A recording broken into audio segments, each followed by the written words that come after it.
Israel has decided to position itself as the arbiter of everything by force, trying to establish itself as a regional hegemon in an area in which many of those countries surrounding it are used to.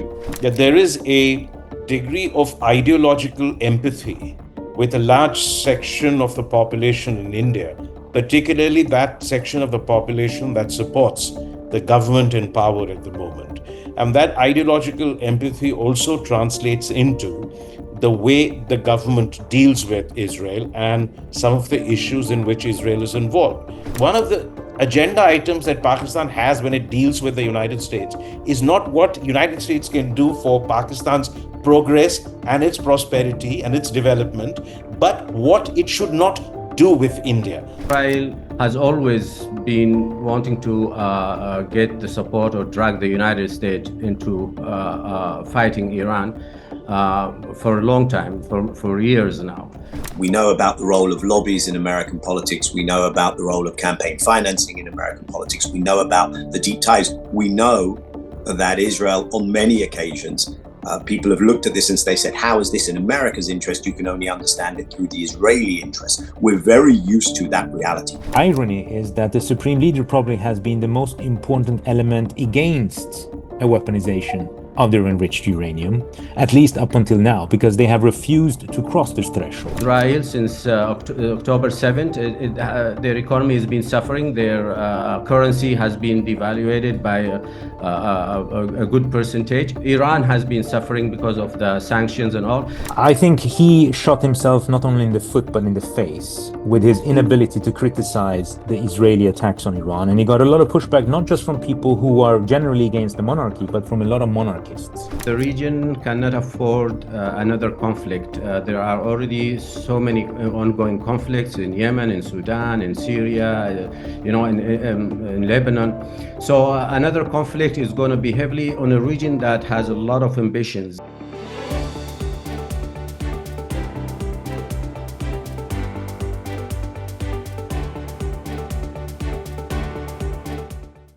The 12-day war, has it changed the Middle East forever? Did Israel bite off more than it could chew with this war? Did Iran realize that a near nuclear weapon is no protection and will go full throttle now to build one?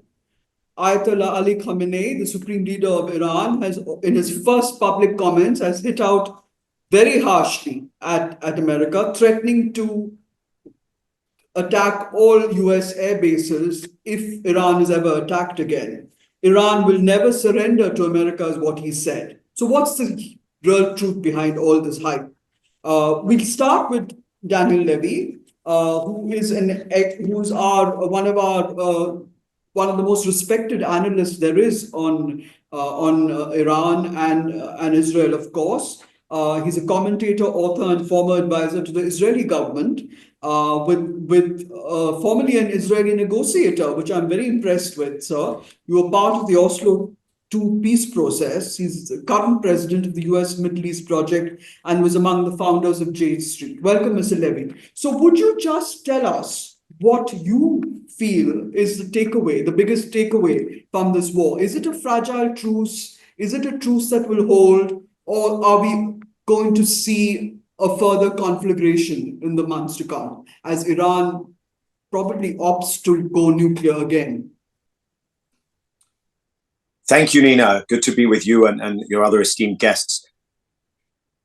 I'm struggling to come with the one takeaway, so let me at least share two or three. You can give us the multiple takeaways, no problem at all.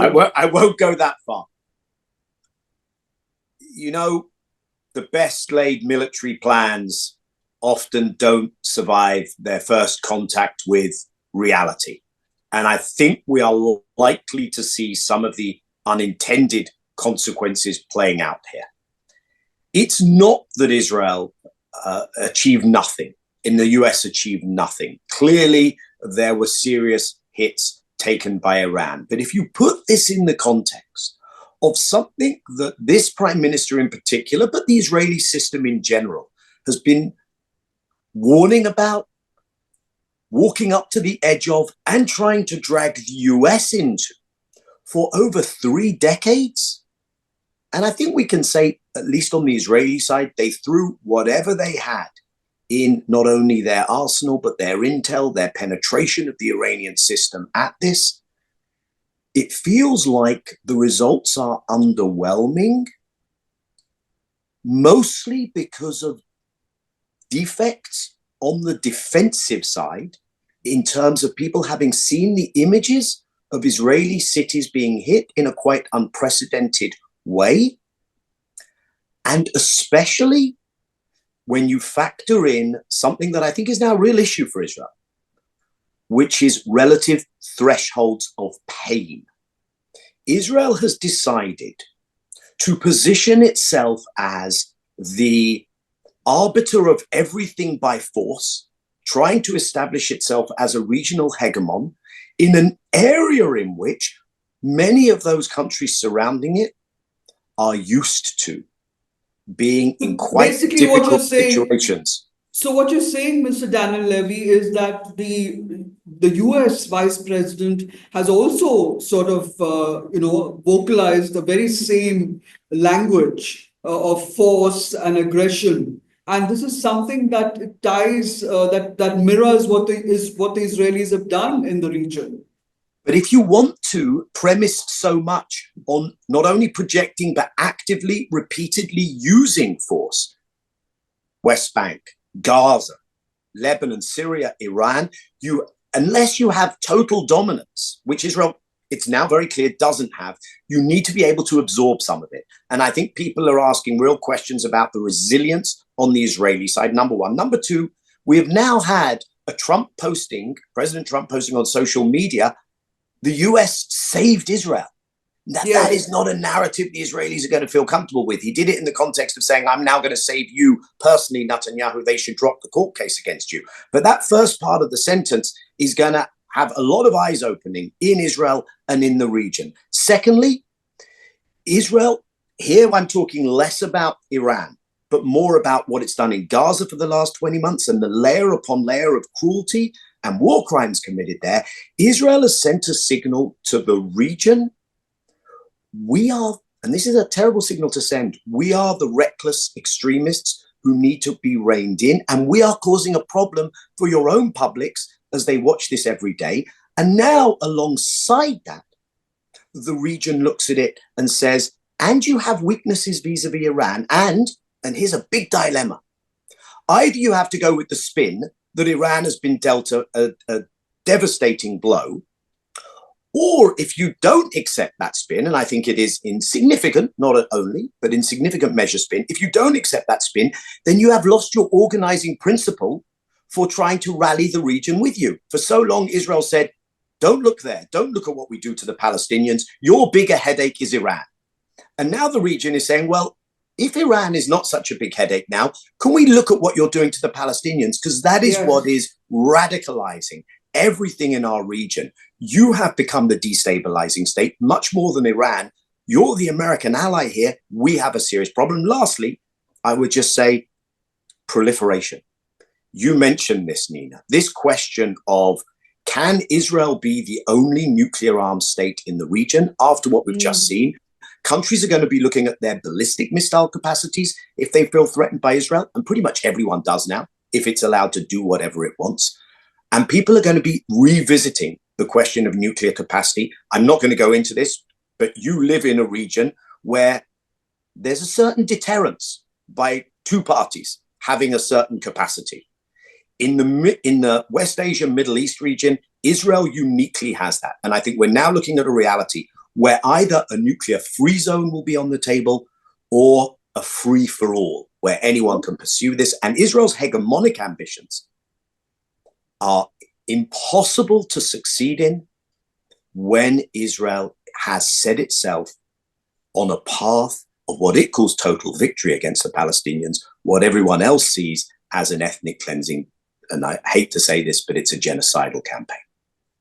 That's very well put, Mr. Levy. I just have one more question. Are we going to, see the US, sort of push Netanyahu into doing what they want, or will it be the other way around? will Israel be able to, I mean, it's drew the US into the region for the very first time in so many years, in 20 years almost. Will it be the other way around? Will we see Netanyahu follow, Trump's line on talking to the Iranians and not wrecking another round of peace negotiation if Iran agrees to talks?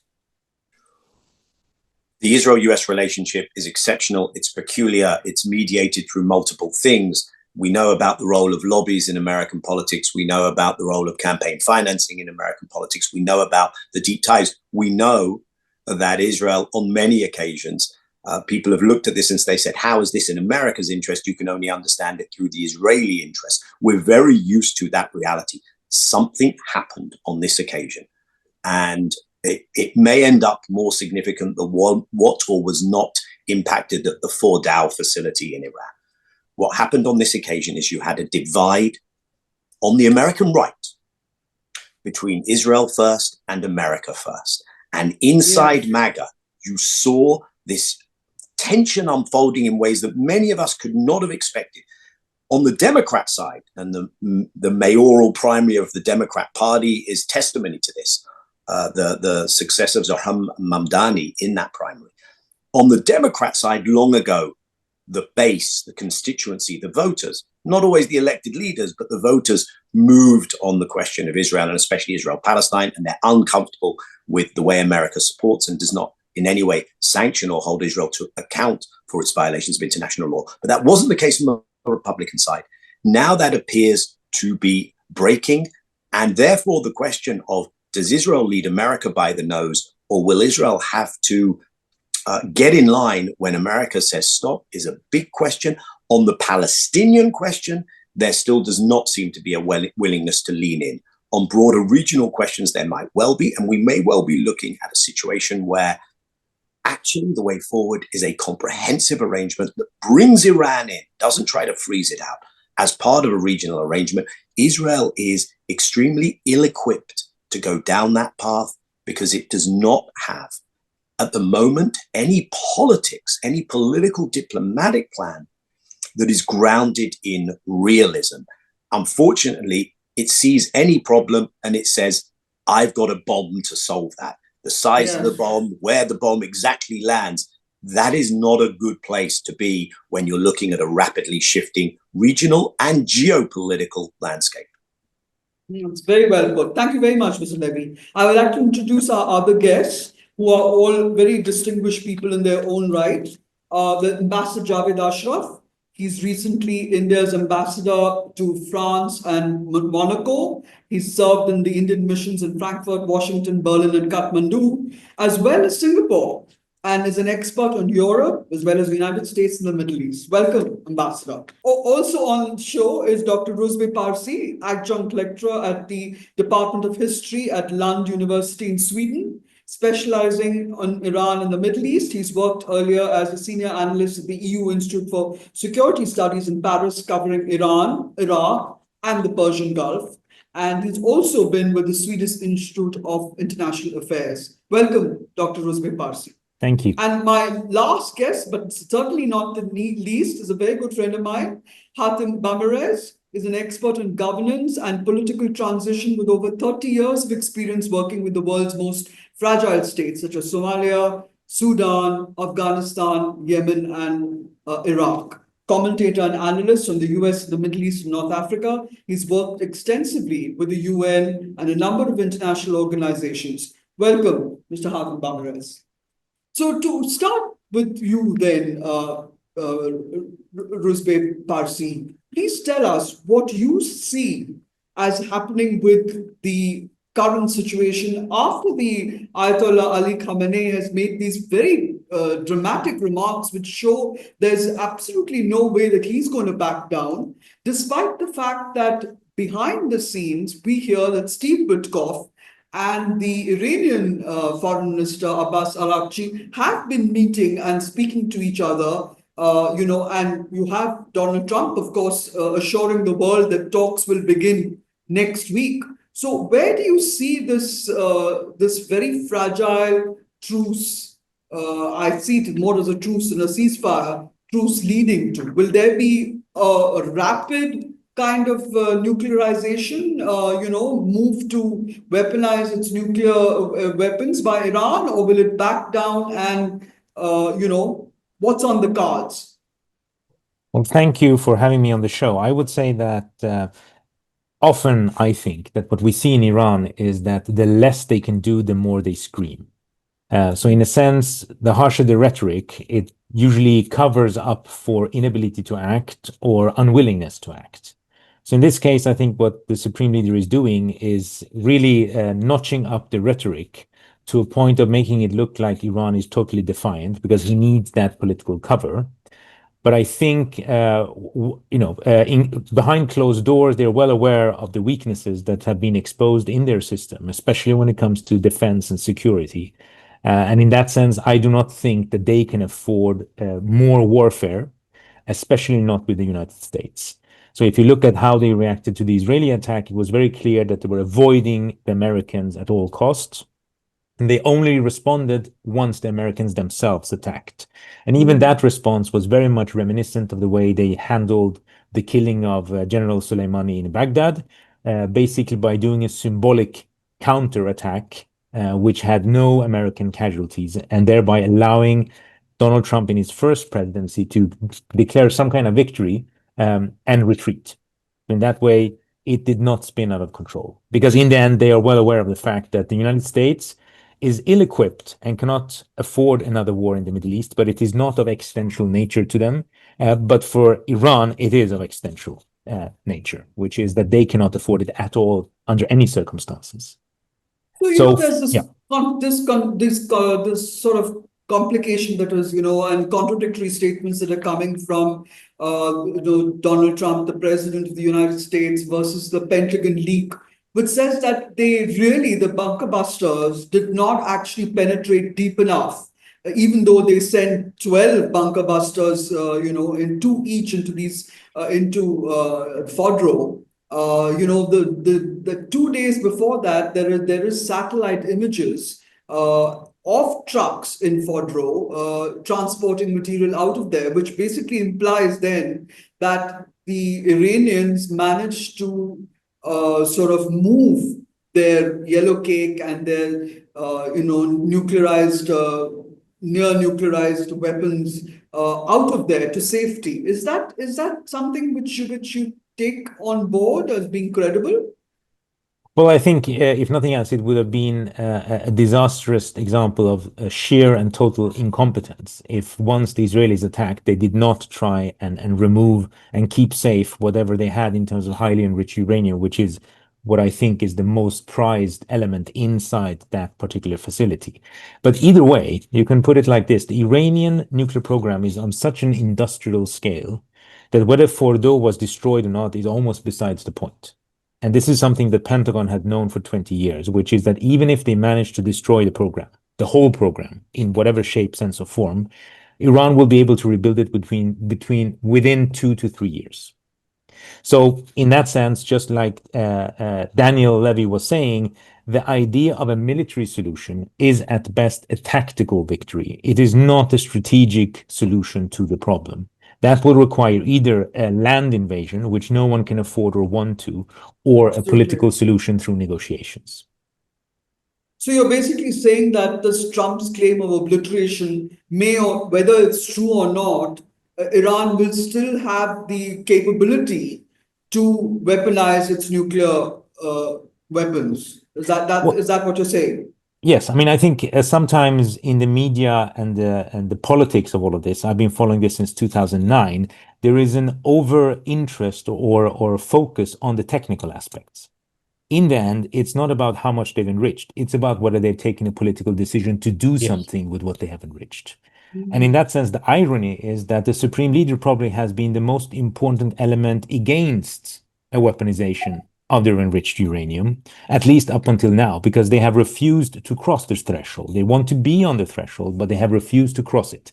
Now, in the best of worlds, if you have good allies and if you have friends, and if you're relatively popular in the Western world primarily, you can get away with having the cake and eat it. And that's what Israel has been doing for many decades, since they have nuclear weapons, but no one is criticizing them in any serious way for that. Iran has hoped to be in that position, but Iran does not have any friends. It does not have an air defense. So in many ways, they are in the worst of two worlds. Everyone suspects them of wanting one, a nuclear weaponized program, but they don't have it to deter anyone with yet. And so in that sense, what Netanyahu might have done is to accelerate something that he himself has claimed for many years to want to prevent, which is a weaponized Iranian state. So do you think that Iran went too far, and has paid a price for its head-on confrontation with, with Israel? Absolutely. Do you think it went too far? It just bitten off more than it can chew? Well, in the sense that the Iranians often have been mistaken for being strategic when they have primarily been opportunistic. But if you are going to get yourself into a fight with a country like Israel, which is by far militarily superior to you, and as I said, has more allies than Iran even has enemies, you have to know what you're doing. So in that sense, you can say that what they have now shown is for all the vaunted security, etc., which they've primarily spent on repressing human rights activists inside Iran, they had no clue how much the Israeli intelligence had penetrated Iranian defenses and security establishments. So in that way, they showed themselves to be quite incompetent. The second aspect is that deterrence through missiles only works if you also have air defense to keep those missiles safe. So for now, they managed to hold their own against Israel. But if the Americans had gone in more, full-heartedly than Trump was willing to do, then I think after, say, a month of American bombardment, there would be nothing left of the missile program to deter anyone with. And by definition, having the Americans attack you in a real war shows that the deterrence is no longer there. There's also a feeling that, unlike the pliant Lebanon or, other countries in the region, this is Tehran. It's vocal, it's got a people's movement for change that bubbles under the surface. It's the theocracy and the Iranian Revolutionary Guard Corps are very powerful. But as we all know, if they found them and they killed the top brass, they must have been penetrated quite deeply by Mossad. But what's on the cards within Iran? Do you see a political transformation? Is there a kind of a reordering? Because there doesn't seem to be a unified, a unitary, a kind of voice from Ali Khamenei and from the President Pezeshkian. Is there a rift? Well, I think the first thing that we need to keep in mind is that the Islamic Republic is extremely unpopular among the population. So it is not a system that has the support of the majority of the population. However, what the Israelis underestimated, and I think maybe they were listening too much to some of the exiled opposition groups, is to mistake Iranian willingness to get rid of their own political system with being willing to accept Israeli military force that kills civilians and destroys societal institutions in the country to do so. And in that, they underestimated Iranian nationalism. And I think what they didn't understand is that Iranian nationalism that now has been triggered is a sentiment that has nothing to do with the Islamic Republic as such. It has to do with the country and its territory. So the rallying around the flag, for now at least, is around the flag of Iran rather than the flag of the Islamic Republic. And that is not going to help the Israelis to implode or explode this regime. And also impose a fresh regime on Iran that will be totally unacceptable, including even if it is the crown prince being brought back. I think he shot himself not only in the foot, but in the face with his inability to criticize the Israeli attacks on Iran. And he got a lot of pushback, not just from people who are generally against the monarchy, but from a lot of monarchists. Because monarchism in its, if you will, traditional historical form in Iran is very much tied to Iranian nationalism. So some of his most vocal critics are actually people who used to work for his father, the last Shah. Oh my gosh. In saying that he has betrayed his country by allying himself with a foreign country to attack his homeland. I have one last question. You know, the word that you use, the nuclear threshold, that is something that has been part and parcel of these rounds of talks that have been taking place between the US and Iran. Is that something that the Iranians would give up? In the sense, would they be willing to give up their nuclear weaponization altogether? Is that a prospect, or is it just Well, for talk? now, as far as we know from the IEA and from the American, joint intelligence assessment that came out just in March this year, they have not decided to weaponize.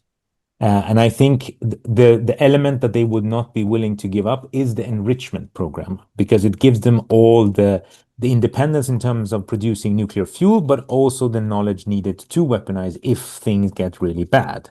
So I think that is a red line. And that was a red line that the Americans were respecting in the first rounds of their negotiations when Witkoff met Araghchi. And that's why many of us were quite optimistic that they could reach a deal. Then Witkoff went home and in the White House turned 180 degrees and demanded zero enrichment. And that's when things started to go haywire. I see. Any concluding remarks, Dr. Rusbeh Parsi? No, I think the only thing I would add is that both what's happening in Gaza and the reactions from some of the countries in Europe to what the war with Iran, what it does is that it undermines even more international law, which is one of the few things, it's a straw, but it's a straw that is necessary to cling on to if we're going to have any kind of order that defends everyone, irrespective of whether they're popular or not. And I think the Europeans in this regard has really failed. So you're basically saying that there could be pressure on Israel to find a settlement with the Palestinians on Gaza. Well, that would be the hope, but I don't think that pressure is going to come from the US or the Europeans.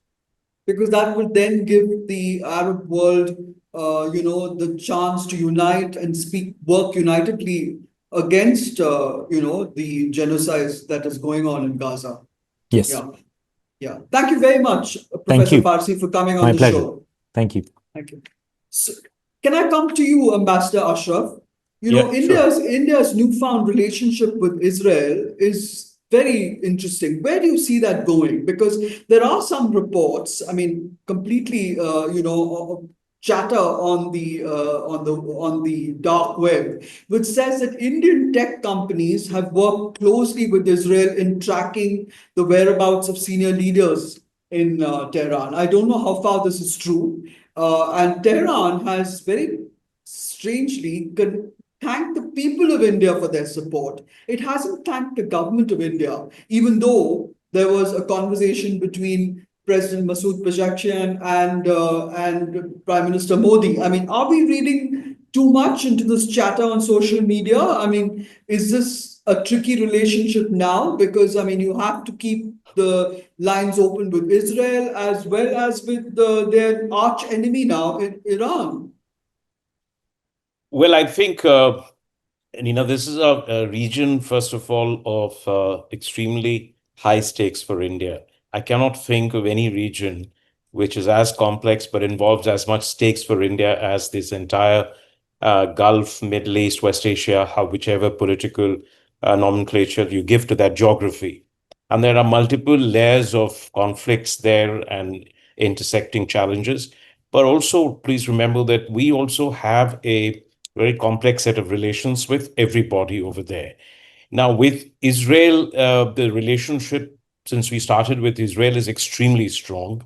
It is based on a very high level of security cooperation, counterterrorism cooperation, defense cooperation in particular, with defense technology and defense equipment.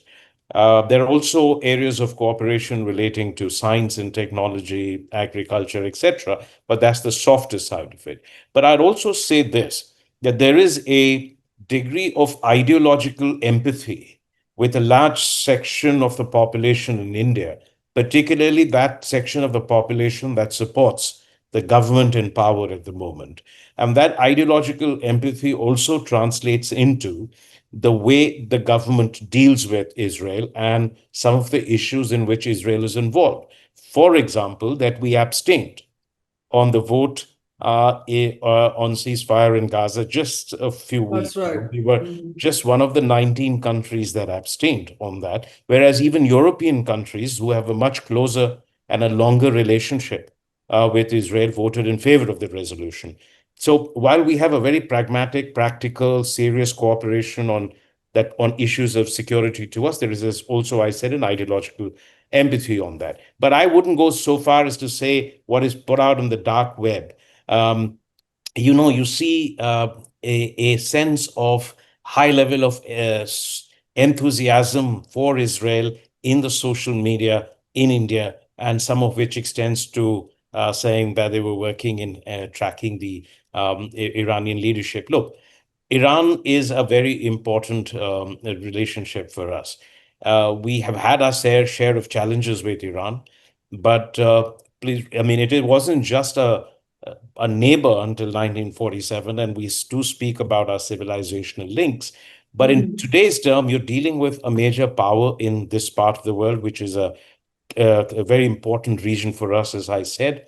It is important for us also in the context of our neighbor Pakistan, I was Central about to Asia. say, do we have shared concerns about I mean, we nuclear do. Pakistan? Yes, of course we do. And there is also, of course, our old concern, which somehow people in the West seem to forget, that the enrichment technology was actually Yes, by Abdul sold Qadir by Khan. AQ Khan. And there has been this very specious argument in the West that AQ Khan was operating as a individual entrepreneur and that there was no No. state. Pakistan was not involved in it, which is, the most laughable joke you can think of. But that's the kind of double standards that you will see from the West all the time. And it also is reflected in the way they deal with the issues that we are talking about. But so Iran is important geopolitically also for us. We speak about the international north-south Yes, transit corridor. corridor, which is supposed to open us to both Eurasia, bypassing Pakistan as an alternative route. We are, of course, concerned about the Straits of Hormuz as anybody else is. 40% of our imports of oil and gas is still coming from there. I mean, 36 to 40%, depending on the year or the month that we are looking at. So it's a very important relationship for us, and therefore we have to be very careful about how we deal with this. Now we But also have. Chabahar port itself is sort of in Yeah, freeze, so isn't so it? which is the transit links that I was talking about to Central Asia and Afghanistan?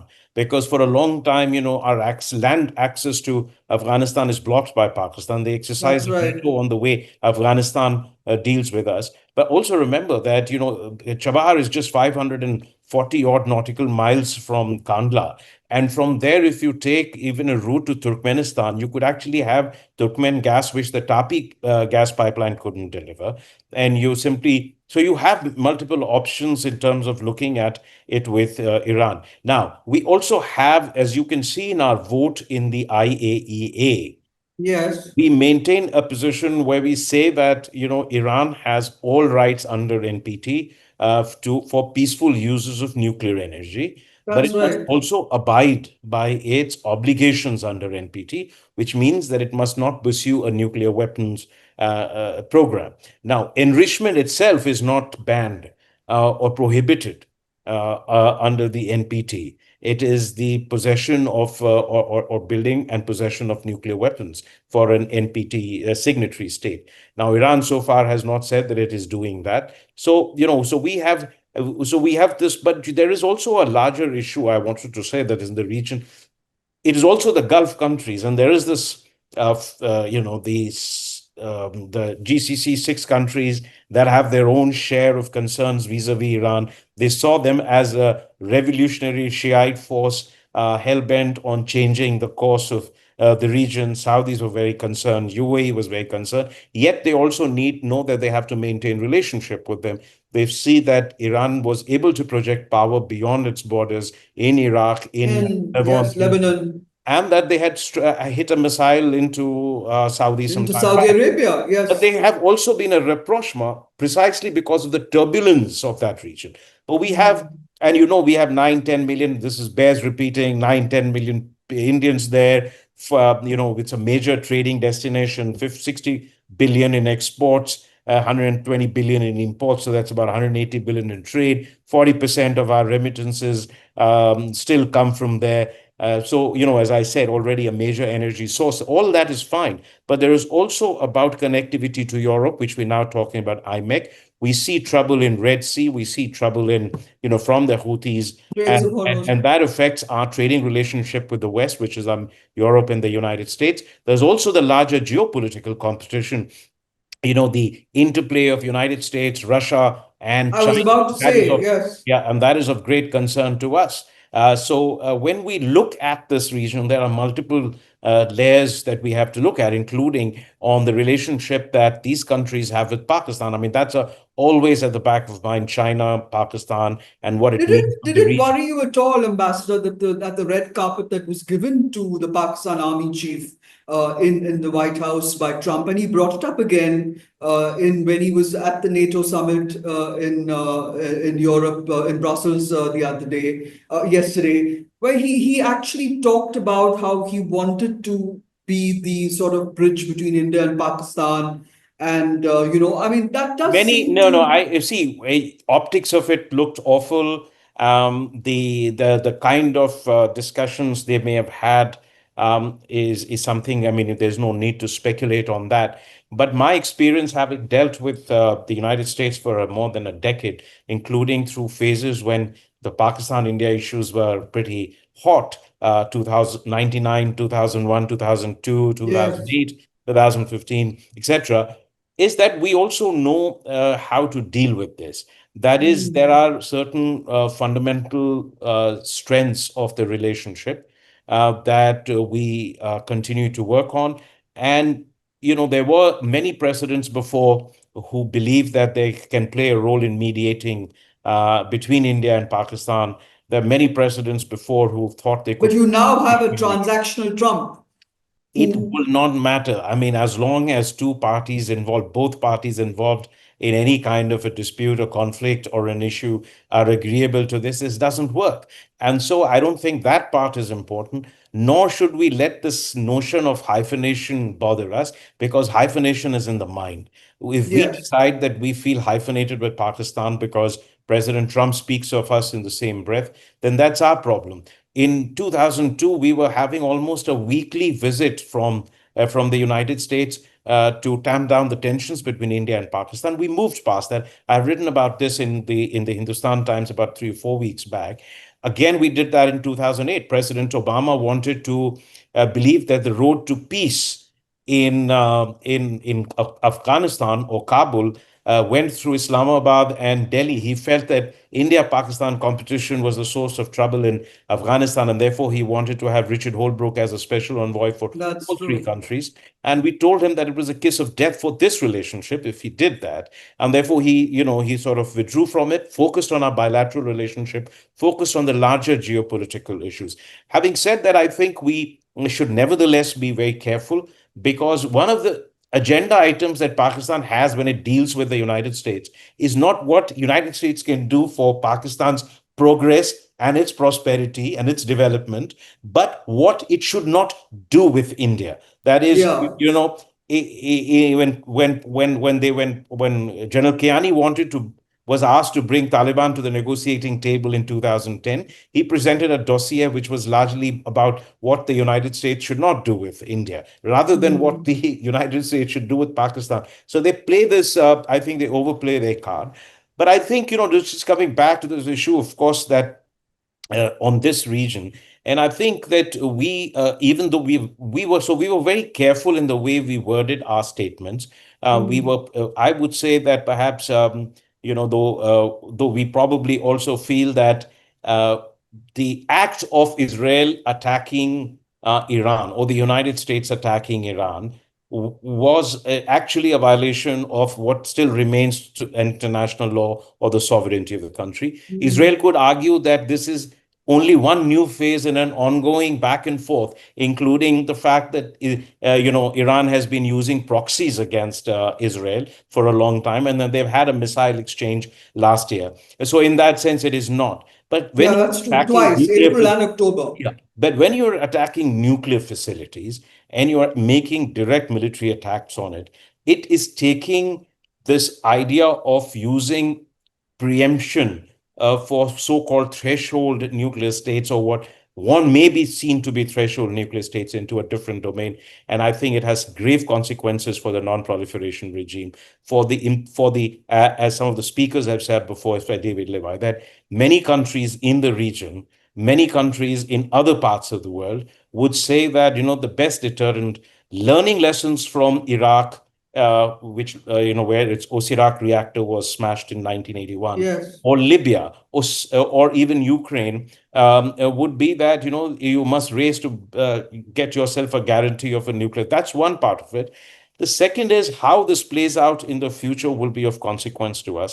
And it isn't just about what the Israelis see after their loss of immunity for Israeli people. This is a huge situation, or what it means for regime stability or for Iranian capacity to defend itself in the future if there's an attack, or if there is. But it is also about how the broader region sees itself. And this is something we need to focus a lot more on. If the Gulf states get the feeling that there is a larger Israeli ambition of becoming a regional hegemon now that Iran has been weakened, and that the US will no longer be interested in protecting them against Iran, but will focus on Israel, then they will obviously be trying level best to become nuclear weapon states themselves. Yes. The same thing you could say, what would be Turkey's strategy going forward, because it has ambitions in the region. It has a history of its presence in the region. What would happen with Syria and the rest of the Levant going forward? Egypt is a very, very important player in the region. Absolutely. So all Yes. of this can throw into it. But the larger question is again going to be that it'll bring the focus back to the what is happening in Gaza, where, by any and every definition, this has been one of the most brutal, sustained campaign against the people in Gaza, way beyond merely sort of going after Hamas. So I think a lot of that attention will come back to, and all of this will be of concern to us as we look forward. So yes, we welcome the truce or ceasefire, whatever you call it. Thank US and Qatar for playing a role in it.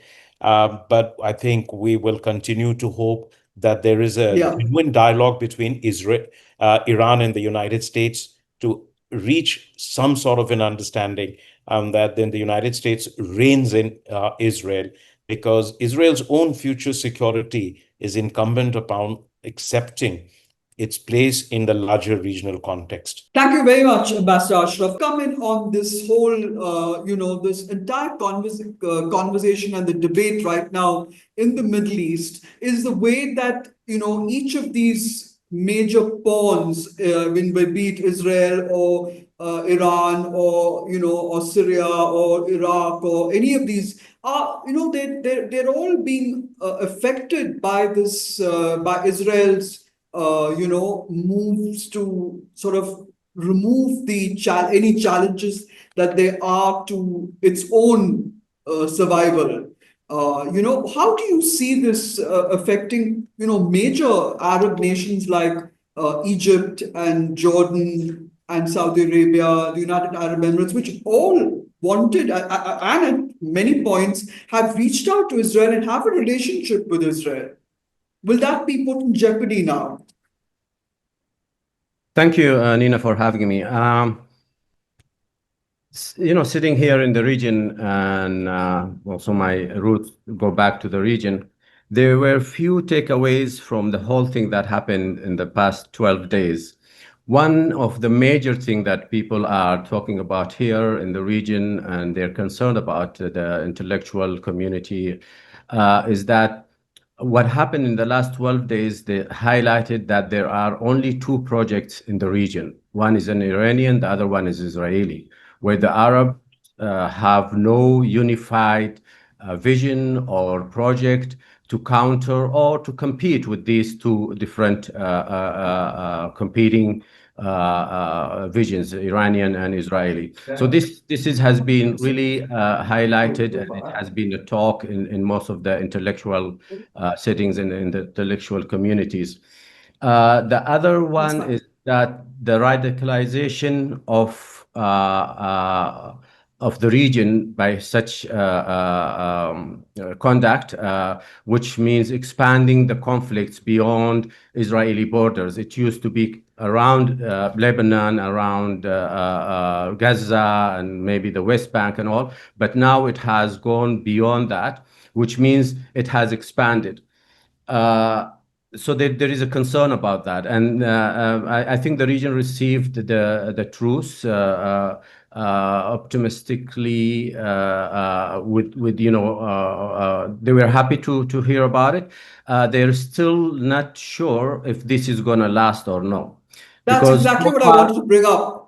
Yeah, so far it's a verbal, it's phone calls, it's discussions verbally. There is nothing, no written agreement that came through negotiations or settlement of the different scores. And so also, if I may just butt in, it was also the Amir of Qatar, Sheikh Tamim bin Hamad Al Thani, who, at the request of Trump, spoke to the Iranians and asked them for a ceasefire.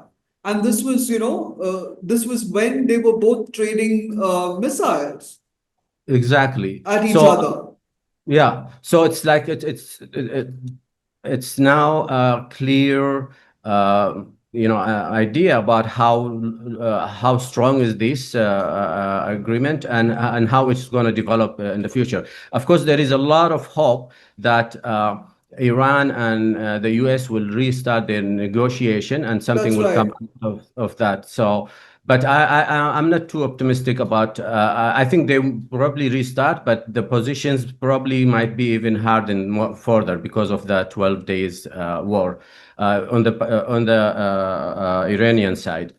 The other takeaway or from this whole thing is Iran-Russia relationship. Yes, that's very interesting. The fact is that Abbas Araghchi was in Moscow. Yeah, and it was expected that they will receive some real support from Russia in terms of politically in the United Nations, in the Security Council, but as also on the military side. Iran stood by Russia and sent drones to support Russia in its war with Ukraine and all. And they thought that the favor will be returned, but Russia offered them only rhetoric support, which was shocking and surprising to some of the Iranians I've been speaking to. They have mentioned this. It's very. Do they feel let down? Do they feel let down? Yes, they did. They feel that Russia did not offer much. In fact, it did not offer anything. The third point I would like to highlight from the regional perspective is when the talk about or encouraging the Iranian people to revolt against the regime. That was a really terrible mistake because people in Iran, when they looked around Iraq, other places, Syria, Yemen, where there is an external interference to change the regimes, what came after that is a disaster. So they have that negative feeling about changing the regime through external help is not going to lead us to anything but chaos, just like our neighbors and how it's happening in the region. Later on, that phrase was taken back by the US president. He said, no, this is not about changing the regime. This is about the nuclear power of... But can I just ask you one more thing? I mean, do you have another point to make? Sorry, no, I don't want to cut you. Go ahead. No, I just wanted to ask you this, this question that has been asked many times by a lot of people that I speak to.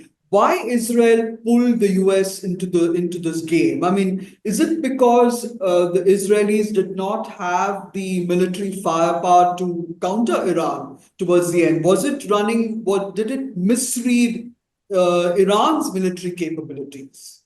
Because just eliminating the top guard of the top rungs of the Iranian Revolutionary Guard Corps and some of the military generals hasn't really weakened the theocracy's hold on Iran, hasn't it? I mean, so did Israel misread Iran's firepower, so to speak?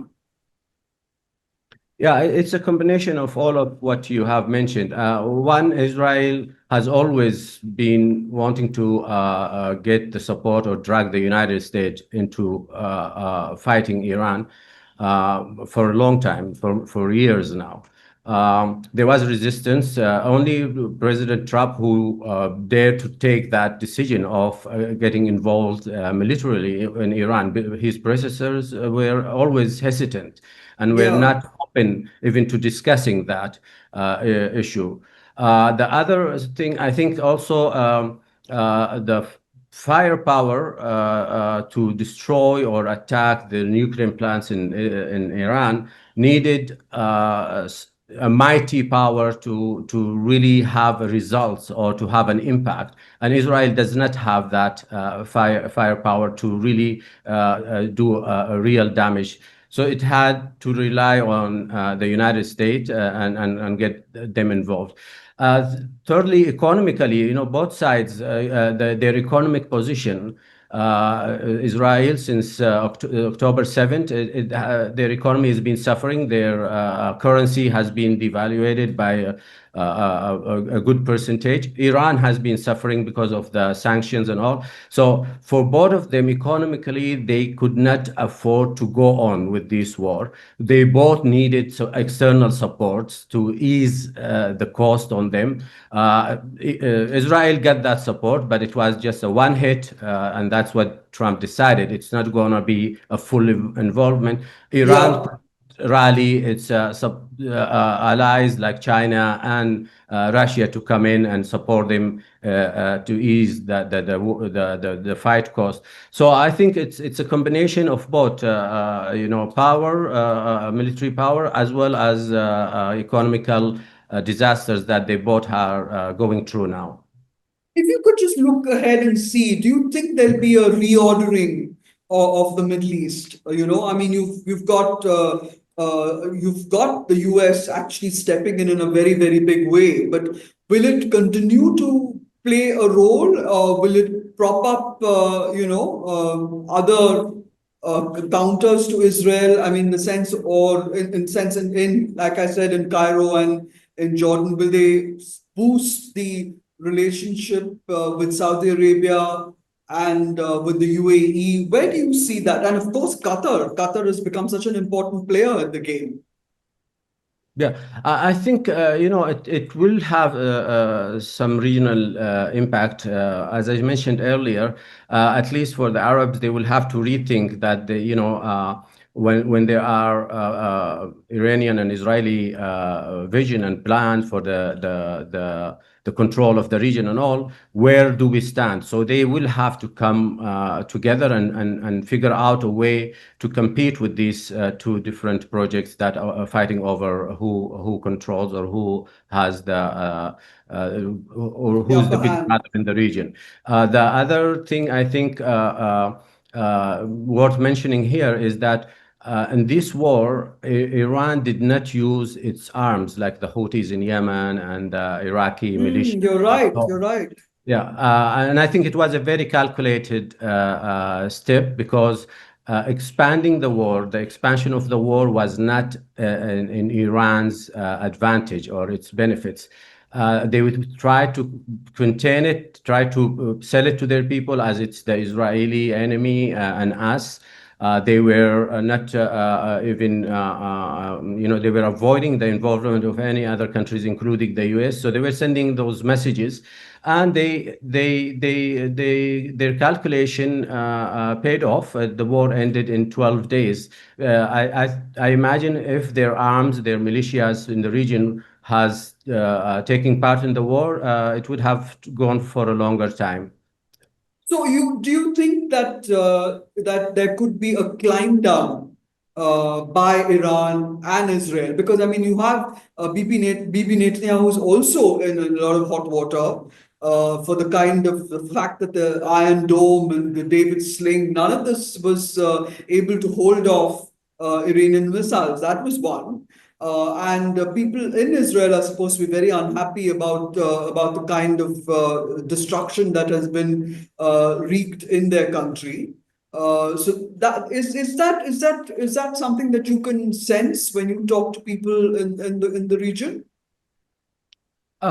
See, speaking about Israel, I think, yes, Israel has never experienced in the last 75 years such damage in its infrastructures, in its building, and threat to the people, which I think will create an internal campaign or force for Netanyahu, which is already started. And let's not forget that in October next year, the Israeli elections is coming up. So I think Netanyahu will be starting to think about all of this in preparation of the next year elections in October. He will have, because internally in Israel, there is a huge anti-Netanyahu movement and campaign. He's losing, or his government is losing support as we speak, on daily basis. There are always demonstrations, there are always calls for ending the Gaza war, ending, not to involve in other external wars, whether with Iran or others. So this will be considered in preparation of the election. I think the other thing, they are exhausted economically, so that also another factor will play in maybe But Israel will to the push out. Arab countries come together, Mr. Bamiraz, come together and see that some kind of, not Abraham, the Oslo kind of meet, something like that would be on the cards? That's the $1 Or is that too million much of a question, stretch? Nina. Yeah, that's the Too much of a $1 million stretch. question. Yeah, the Arabs have one thing to be said about the Arabs. When Iran was attacked, they all came condemning the attack. Everybody. That was maybe if it's a good signal for the Arabs to see that all the Arab countries were coming with the same message about what happened in the region. They refused, another war in the region. They rejected that and they condemned that. So, but I think it is not easy for them to come together. They all have different approaches. They have their own plans and.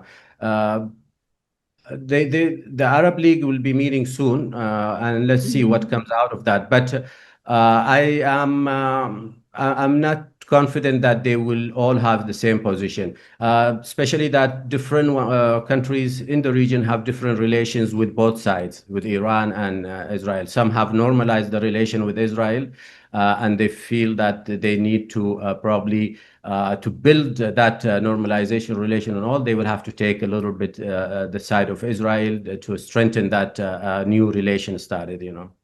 That's very interesting. Thank you very much. Ambassador Ashraf, do you want to make concluding remarks because we're running out of time completely? Yeah, just wanted to say, starting with the last point, I think the leadership in the Arab world are far more sensitive to the Arab street now than they were in the past. They have to, again, the Arab street is absolutely agitated about both what is happening in Gaza, but also the attack by Israel on Iran, because from their point of view, this is something which can happen to them. So I think that for a long time to come, the Abraham Accord is not going to move forward, even if the leadership think it's in their geopolitical and economic interests, particularly with regard to the United States. I think to just conclude, one would say that I think what you saw was on October 7 and during this 12-day war, you saw the sense of immunity and safety that the Israeli population felt in Israel today has been completely shattered. And in that sense, they were perhaps completely surprised by the capabilities of Iran to deliver weapons right into the heart of their capital. On the Iranian side, I would say this, that they never had an air force for a long time now. They have obsolete aircraft. They have very weak air defense because, again, they have obsolete systems. So only thing they really had were their own missiles with which they were able to actually conduct fairly high level of strikes. So from Israel's standpoint, from Iranian standpoint, I would say the balance, they would feel that they were able to withstand the pressure. The jury is still out on the extent of damage to the facilities, but you cannot destroy knowledge and you cannot destroy the physics that goes into it, the chemistry that goes into the engineering that goes into the nuclear program. And, nobody knows now where their 60% enriched Yeah. 400 kg uranium is. It is not clear whether they will continue to cooperate with IAEA or what conditions they will extract from it, because technically IAEA should have condemned the attack on the nuclear facilities. They will perhaps now accelerate the program in a more guarded manner. And see the one thing is enrichment, the other is the weaponization, which is itself both a technical and a political choice. Technically, it is not that simple. And then mating it to the delivery system and then developing an entire command and control system around it is a pretty complex exercise. If a political decision is taken, they'll be able to go ahead with it. But they would have also drawn their lessons on how to go about it and camouflage it in a particular way. But the region, as it will have to recalibrate itself. United States involvement, they have been trying to retrench from the region, but they keep That's getting true. dragged back into it. How long they will stay in this is not very clear. But all in all, I think both for Israel and Iran, there will be a moment of reflection. The internal politics, as Mr. Behmaz said rightly and very accurately, in Iran, whatever dissent they may feel towards or dissatisfaction towards the regime, when there is an external attack, as we saw during the Iraq-Iran war in 1980, when it was just a year after the revolution, when all the institutions had collapsed, Iranians gathered together and were able to hold off for 8 years. They lost millions of lives, but that sense of resistance, martyrdom, that is sort of ingrained deeply in the Shiite tradition of Islam. And therefore, that is something which really drives them in a big way. So externally, if there is any pressure, they will unite. Whether this leads to change, there will be some murmurs about whether it is worthwhile following this course and taking in so much loss, or is there an alternative path of moderation? In Israel, I think there will be a lot of internal issues as well. But more broadly, all of us will have to now watch the region very carefully of how the different layers of issues will sort of play themselves out over the next few years. But our real hope will be if Iran and United States resume some kind of a conversation, and that is not just restricted to the arrangement for Iran's rights under NPT, but prevention of nuclear weapons, but also its role in the region and how it moves forward in being part of a more stable region. That is going to be the big question going forward. Thank you If very there is much, no Ambassador. further escalation and further attacks on either side. Thank you very much, Ambassador. It's very, very beautifully put. Hatem, do you have any concluding remarks? Yeah, I agree with what Ambassador Ashraf has said, especially the last point.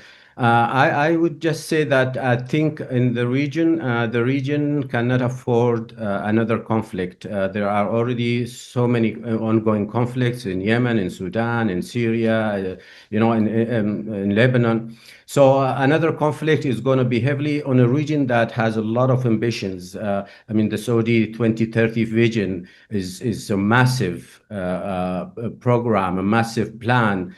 And any disturbance, even if it's a little far or outside the country, it will have its impact on that vision. It might delay it. So with the other countries, Qatar has also plans for on the economical front, UAE, all these countries, they definitely would not like to see another That's war right. or another conflict in the region. So let's and now everyone is claiming victory. All the three sides: Israel, U.S., Iran. The picture is not very clear, but in the next few days, maybe we'll learn more and find out more, and maybe that will help give indications on where the region is going and what is going to happen next. Nina, Thank I you. wanted to just conclude by one line, and that is Sure. that there is no way of getting around and the issue of finding a two-state solution to the Palestinian question. Absolutely. Without it, I cannot see peace, stability, prosperity, and integration taking place in the region. And the last 3 years has only underscored the need for it. It is possible to do that. You have the UN resolutions, and you know that the boundaries from June 4, 1967 will have to be defined. Other than that, I do not see the region really reaching peace there. Yeah, that's true. Trump's idea of a Gaza Riviera is definitely not a good idea. Sorry, Hatem, you want to say something? Yeah, and this is an excellent point, Ambassador Ashraf, because as Ambassador Ashraf earlier indicated that there is a gap between the masses in the Arab world and the leadership, but there is nothing brings the Arab masses together emotionally and in every way like the Palestinian question. And that is the main drive and the root of the whole issue in the Middle East. And I agree with Ambassador Ashraf. If that is not settled, the region will always be on the edge of every conflict possible. Yeah, thank you very much. So the biggest takeaway this week is Trump's demonstration that U.S. firepower could still be a factor and a game changer. But while it achieves these military objectives, he also needs to look at the peace dividend. As you both have rightly said, he has to use coercive diplomacy to prevent further conflict. He has to bring in some kind of a solution to the Palestinian issue. Thank you very much, Ambassador Jawed Ashraf. Thank you, Daniel Levy. Thank you, Professor Rusbeh Parsi. And thank you, Hatem Bamirez, for coming on the show. Viewers, please click on the Global Express icon and subscribe. Thank you very much again.